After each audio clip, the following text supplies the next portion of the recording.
So in the new year, we're moving into calm, C-A-L-M. And calm is the next factor of awakening. Next factor of awakening. What that means is that it's essential.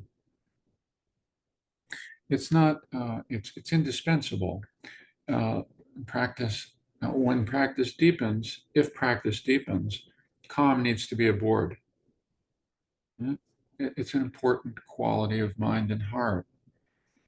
And as we know, and it doesn't take long to discover this, it's not an area that we've had a lot of experience with, that we've had any real training with. Yeah. At all, for most of us.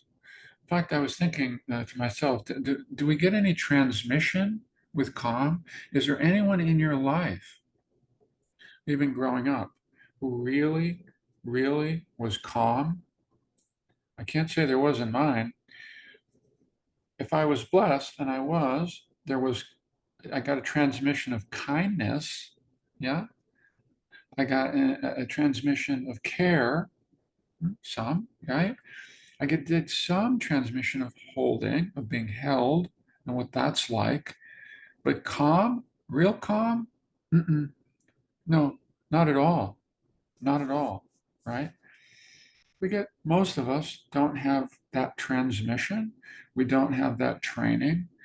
Evolutionarily, we're not wired for calm, right? We're not wired for calm. We're wired to scan.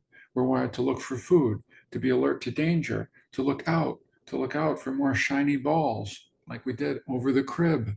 Right at the crib, it was always about shiny balls out here. It wasn't about learning to be really, really calm. And some of you have heard me say this before, that if there was a diagnostic manual in Buddhism for the different diagnoses, one of the diagnoses would be that we all suffer from, if you will, or that we just haven't been trained into, is the arrested development of self-soothing. The arrested development of self-soothing. We did learn enough in growing up, to some of us, right, to no longer suck our thumbs. I bit my nails for a long time, actually. All the way, really. No need to go there. But we all have some of that agitation, don't we? I mean, restlessness. We know that restlessness, agitation, it's one of the biggies for all of us. It's one of the it's just one of the challenging ones. Calm is one of the challenging ones for all of us to integrate into our practice. Yeah. But it's good to give ourselves to understand right from the beginning with all of these factors of awakening, that we simply haven't trained in these areas. We've trained in other areas. We've accomplished a lot, but we haven't learned to really calm, to really settle the nervous system. And it's an unbelievably great skill set to be able to do that even a little, to be able to manage our stress even a little. One of the great arts of meditation and skills of meditation is learning to actually, no, I'm wired, how to bring it down. How to bring it down. Yeah? Just like that. We can, and it's so simple to say, right? But there's so much of that lunging in us, that kind of reaching out to the next moment, to the next moment, to the next moment. Yeah, yeah. There's so much of that in us. And so with calm, with all of the factors of awakening, we need to recognize, oh, this is some new territory. Sounds lovely. It sounds lovely, doesn't it? It does. I mean, look, we hear about peace of mind. How can there be peace of mind without calm? Right? How could it be so? How could it be so? It can't be so. Yeah. And so, all right, it's another thing that so good. We're going to be spending a whole month on this together, a whole month on this together, and just looking at it from different angles and practicing with it and practicing with it. Uh, the direction of it. And like so many practices, calm tends to show up for most of us in our life or in our practice just a few seconds at a time, literally a few seconds at a time. And when it does show up, though, it's important to recognize it. Ah, there it is. There it is. Oh, yeah, right. Just for part, sometimes for, right. This is how it started for me. Just with part of a breath, just part of a breath. Like a sigh. The breath as sigh. I think often we'll see the breath as a sigh. Ah. You've heard me say, I think a Western mantra is a sigh, the breath. Ah. Sometimes I'll literally do that out loud. Ah. And extend the breath just a little bit on the exhale, just a little bit more on the exhale. Because calm is very much connected with letting go a little bit more, with letting go a little bit more, and with letting the breath go a little bit more, right? With letting the breath go into its own natural flow, which itself is a practice because we're controlling the breath so much. There are so many levels to softening the breath, yeah, to chilling the breath out, to calming the breath, calming the breath. There, buddy. There, buddy. There, buddy. Lot of wild energy going in there, but that's okay. Easy does it. Easy does it. Easy does it. You hear us say these things. This is all in the direction of calm. And when we talk about the inner holding environment, which is one of the first things, isn't the first thing we say is let's orient towards settling, orient towards settling, orient toward calming. Yeah. As if it really mattered. As if it really mattered. You know? Yeah. Because calm is not just a mind state, it's a mind and body state. The body knows calm as well. And when you drop in, when mind and body are calm, even for a few seconds, for me, speaking for myself, it's like water in the desert. It's like, oh, where have you been my whole life? Oh, my cats know how to do this. Our cats know how to do this. We see it every single day. They walk into the room. They walk into the room, and I say to them sometimes out loud, "Oh, teachers, show me again. Teach me again about calm." Yeah, some dogs not so much. Cats know about calm, right? And it's beautiful. I watch them every time, and I go, "Yes, yes, thank you, thank you." And then I'll close my eyes and practice, just like that. It doesn't seem complicated. It's the anti-complicated in a way, right? Yeah. And it's something that takes practice again and again and again.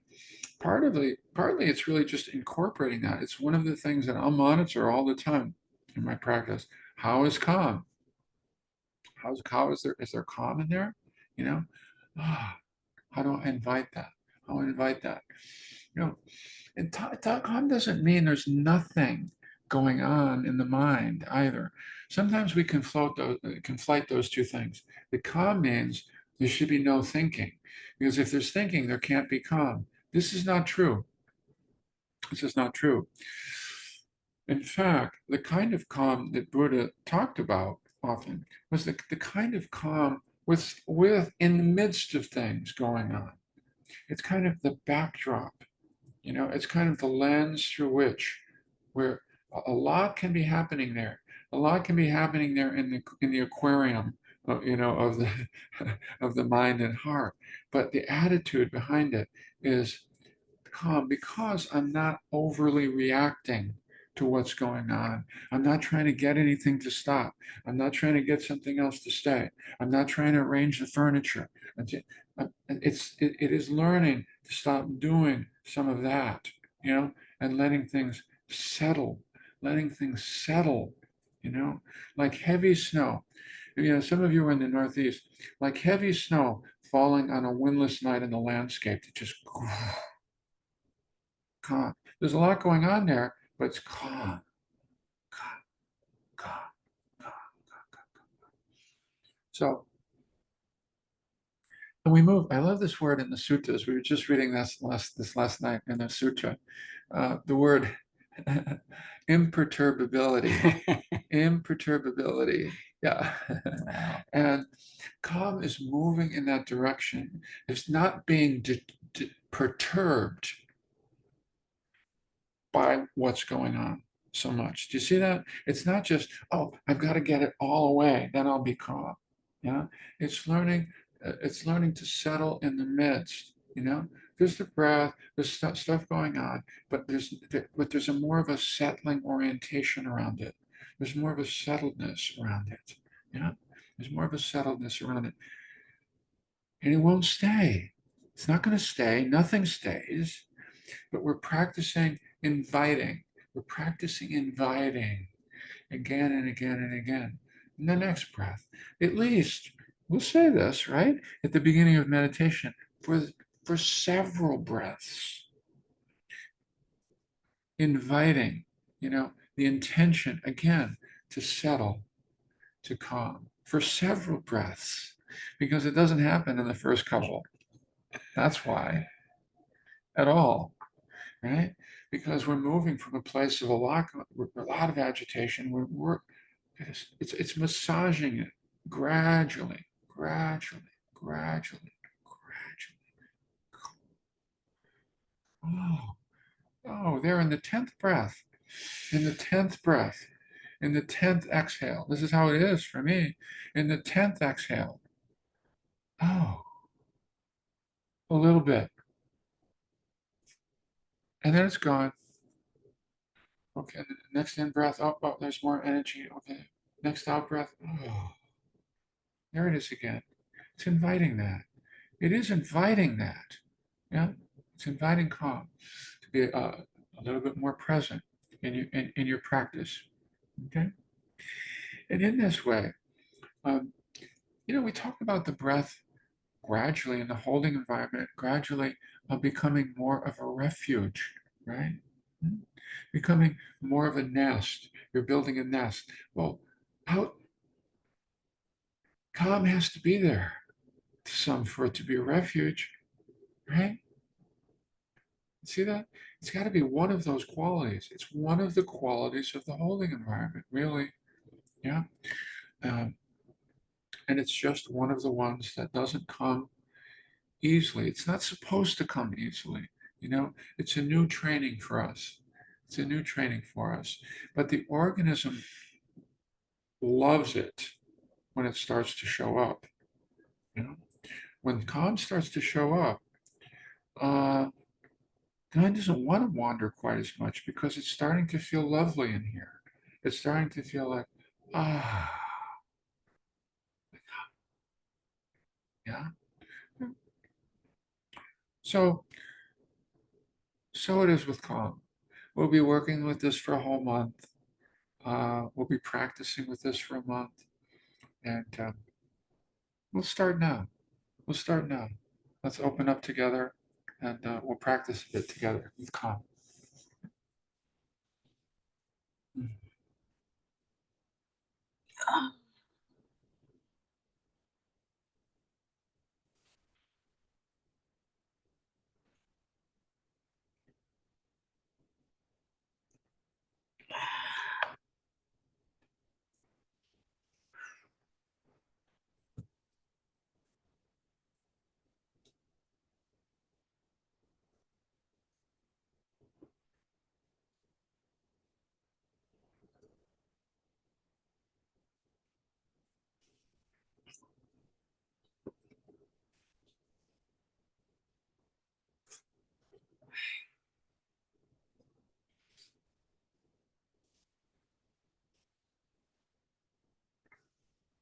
And when you're ready, beginning to slow it down.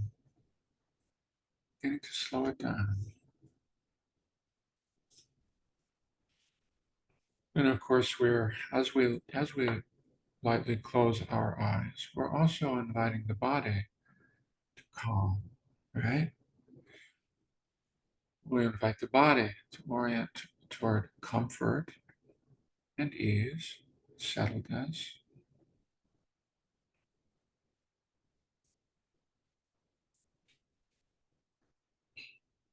And of course, we're going to invite calm in the breath as well. There are many levels to calm in the breath and in the body. We're just inviting the next level, whatever that is for you, the next level. And if it's supportive, to draw a few deeper than usual breaths, expanding and then letting go on the exhale. That sense of the breath tumbling out.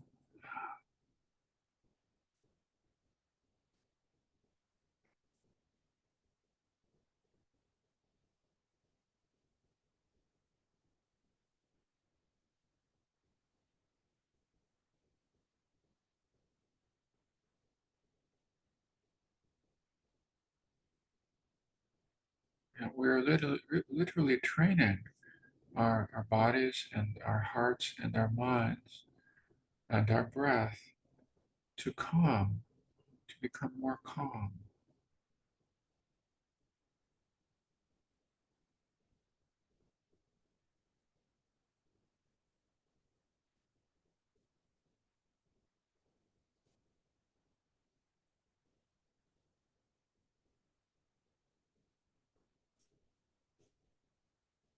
And of course, to stay present, yeah, to that process, to the calming process.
softening, softening the breath, softening the attitude.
In the last few minutes of the meditation, we want to try settling back a bit more.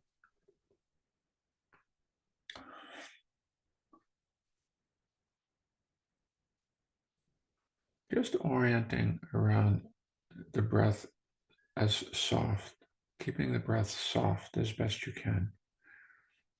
No matter what else may be going on in your experience, as if just keeping the breath relatively soft were the main thing. Soft breath in the midst of experience.